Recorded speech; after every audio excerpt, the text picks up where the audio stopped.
Welcome back to our Avon Rescue series featuring Chris Hollier. He's built over 100 cars, was a kit car manufacturer, and editor of Kit Car magazine. In other words, he really knows his stuff.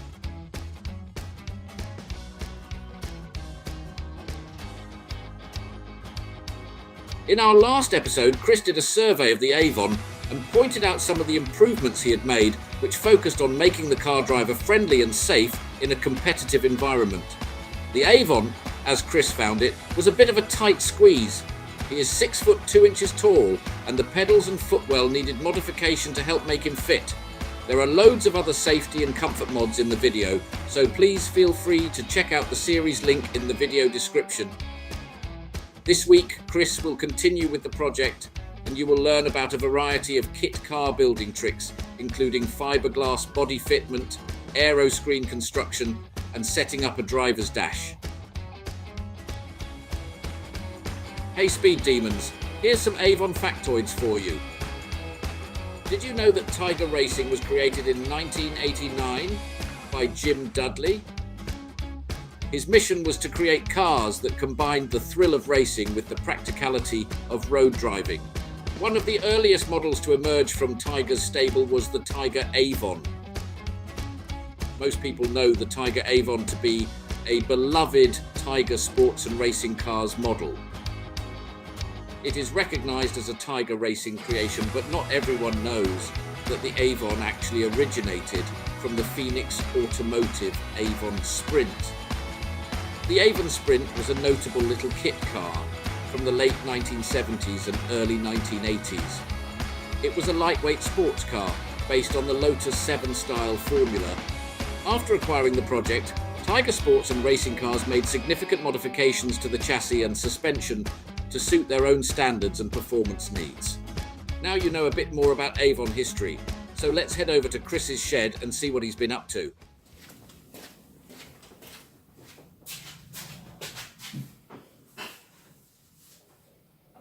Well, good morning everybody. Welcome back to the next little bit of the Tiger Avon build. As blindingly obvious, I've been quite busy. The body is now on. I've still got a few more finishing bits to do on the body. Bonnet catchers still need to go on, but most of the bracketry is there now. Liking the colour. When I first saw it in yellow, I thought, but now I can actually see it in the flesh. I'm really liking it. I started doing a lot more mock-up as well on dash panel, because dashboards are my thing. I really like them to be right. And because it's such a shallow dashboard on this, I couldn't really get the shape I wanted. And that's what this is all about. I'll show you a bit more in detail later on, but just so you know what's going on here. So since we've last had a look at the car, the body is now held in place with temporary rivets. Some people call them clicos. These are a similar style but much cheaper, like a little thumb screw version. So I've lined everything up. One of the real difficult parts I found this time is getting the radiator to fit inside the nose cone, because it's such a tiny nose cone and it's hard work getting it in there. But we're in now, and I'll show you. I can take the nose cone off in a minute and I can show you the details of what I've done and how I've done it.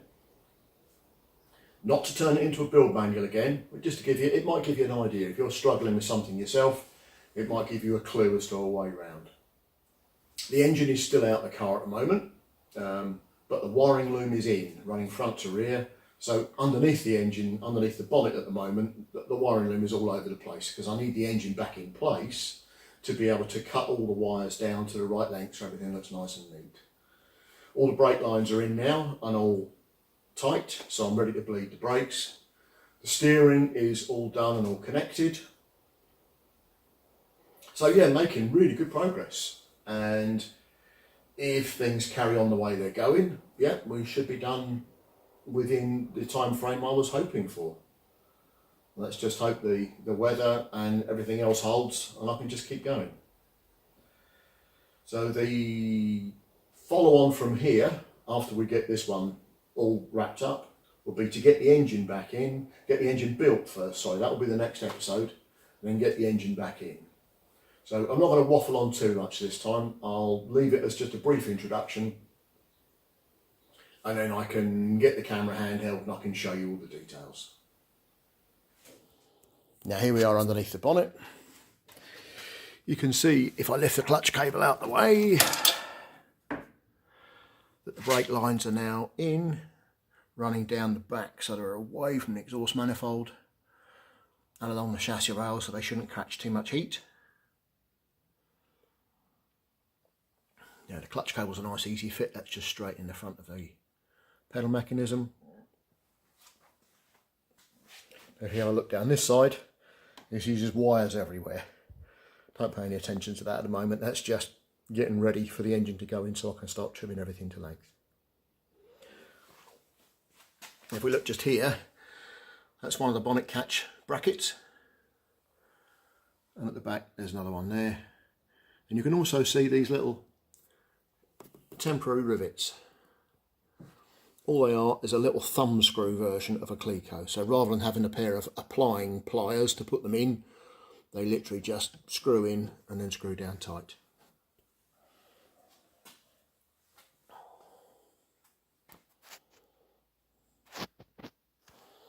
Right, now let's have a look at this aero screen and dash top.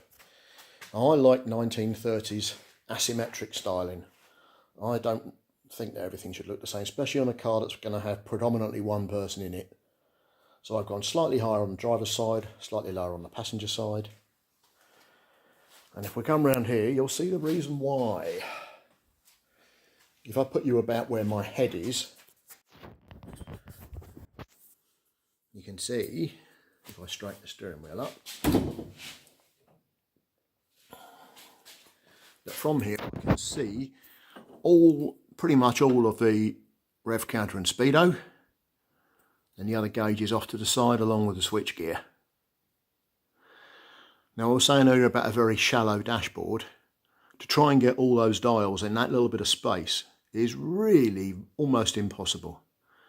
I can't extend the dash down because I've got the remote gear change lever which goes between the lever you can see and what comes out the gearbox when the engine and gearbox goes back in.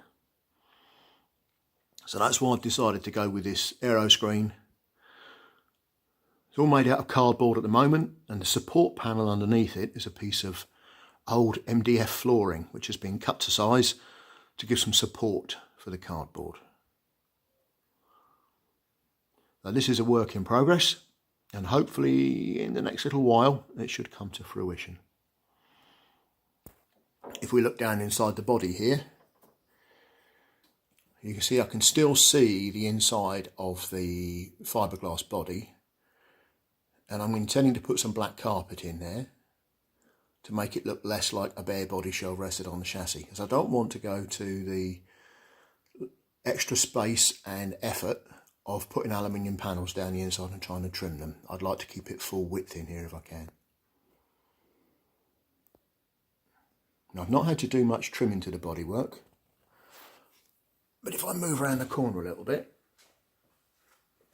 I have trimmed out a bit more in this corner here, because my knee, originally it came across here and my knee was hitting there, so I've actually trimmed it out and I've matched it up on the other side. And if we look at where the body fits up on this side here, rather than trying to overlap this section of fiberglass over here, it made it ridiculously tight and it wouldn't fit. So I've trimmed it in so it fits down there.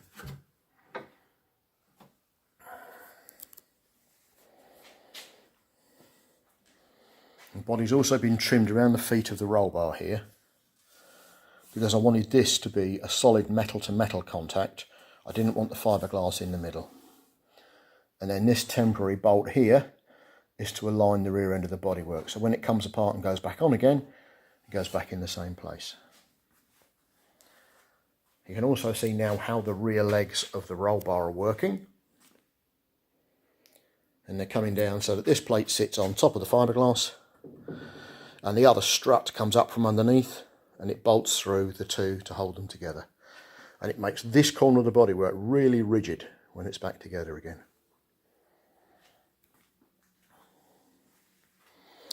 And we've got another whole mess of wiring in here, waiting to be connected to everything. Once I get the body finally fitted, then I can go through and I can start clipping everything in place.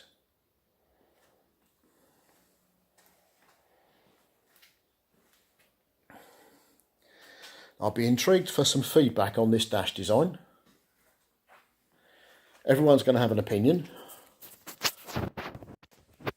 and you're all allowed one. Whether I agree with it or not is a different matter. But for me, where I need to sit and how I need it to work, I want it to be able to see everything really clearly and make everything work. That's why I've gone, it's more of a conventional modern car design with the speedo and rev counter behind the steering wheel. And the reason I've done that is because it works. You haven't got to keep looking too far away from straight ahead to be able to keep an eye on everything. And the other little bit I'm going to do, if you look just to the left of the steering wheel here, see that little black circle? That's where the shift light's going to go. So again, I've got a lovely easy means, rather than having to look at the rev counter and find out how many revs I've got, it's just going to have a shift light in there, so when it gets up to 6,000 revs, shift light comes on. It's in your peripheral vision and you can change down straight away.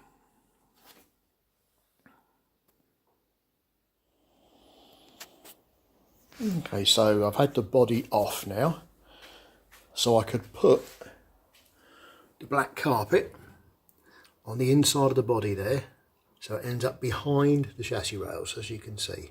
I know it's a little bit dark, but hopefully you can pick it out. I've still got a little blanking panel to do from underneath the wheel arch, just in the back corner there.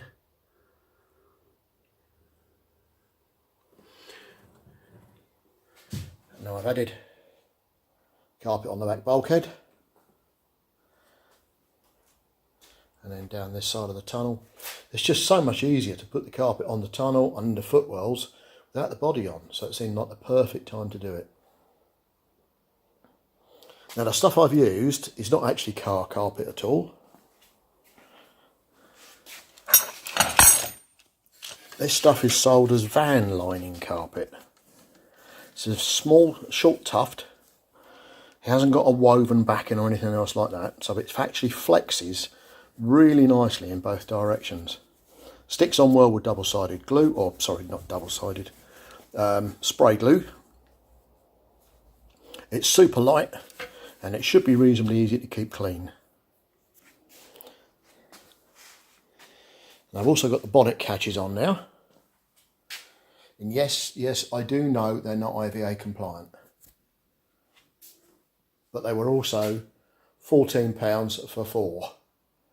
So on the budget, because we're only going racing, they'll do quite nicely for now. And if it comes to an IVA test in the future, we'll have to change them.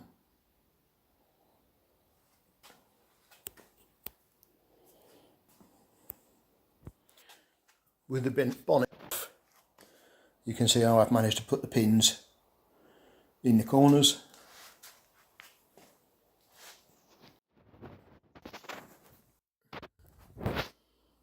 And I've slotted the top hole here so they'll adjust up and down. And I've slotted these two holes so they'll move backwards and forwards. And then obviously you've got a screw thread on the pin here so they'll wind in and out.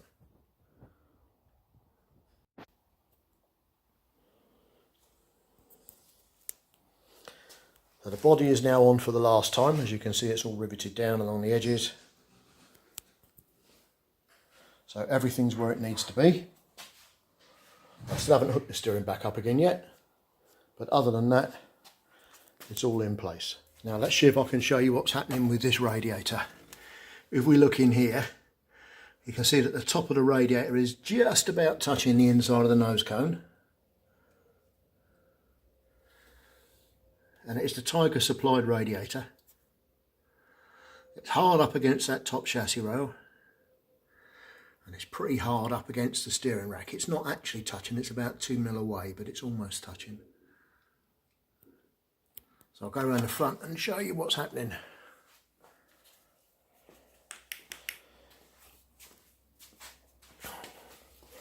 So in here you can see it's sitting in reasonably well, but the bottom of the radiator hangs out the bottom of the nose cone just by a little bit. So what I'm going to do is, where that's hanging out, I'm going to disguise that with a number plate mount or a little lip spoiler, and also I can put some heavy steel inside it to give it a bit of protection.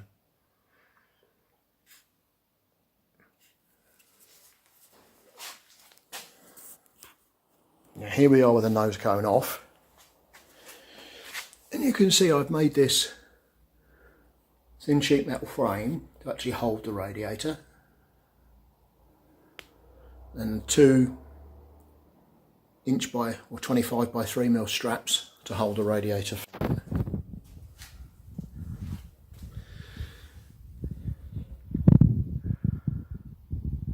And these fit on the front of the chassis with 2 little bolts which go through this bracket here, and if we go up a little bit you might just be able to see the back of the bolt where it sticks through.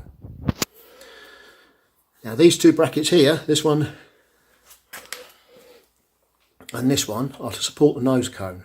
Originally there was one right in the middle, right here, which came off the front of the chassis at about the same height as those 2 outside ones, and it wouldn't allow the radiator to sit in place.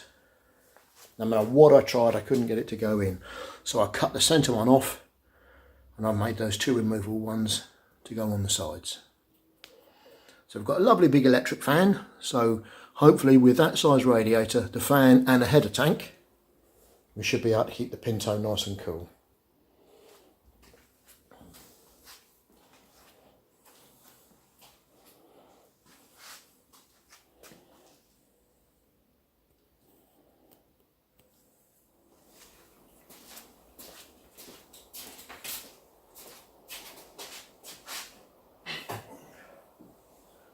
So as you can see, we got some good progress this time. Actually looking like a car now. Yay, at last, rather than just a chassis with some wheels on it. Front wings are just rested on for now. Wing stays will be part of the next session. But the big one next time will be getting the engine built. Built, detailed, painted, and hopefully back in the hole.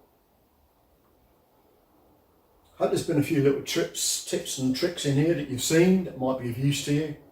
So it wasn't supposed to be a build manual, it's supposed to be just what I can do cheaply as possible, hence things like the bonnet catches, to try and keep the price down so we can get the car together and working and get it out there and use it, and then worry about a lot of the other details later. If we need to go for an IVA, we can change the bonnet catches. If we want to go faster, we can add some more stuff to the engine. But they can all be done afterwards. Let's just get it built, running and using for now. And that way it won't be another 20 years before this poor old thing sees the tarmac. Okay, so I'll see you next time, hopefully in a couple of weeks. You never know, might have the engine in the hole. That'd be nice. See you soon.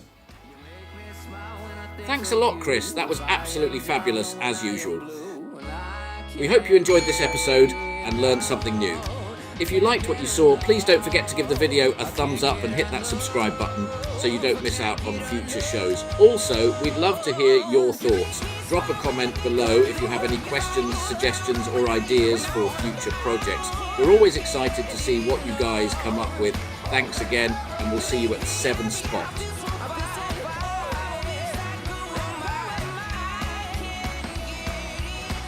So I've had the car since the beginning of June of last year, and it's never really let me down. It's really fun. Love driving it. Love the colour, obviously red and black. And it's just sort of got everything on it.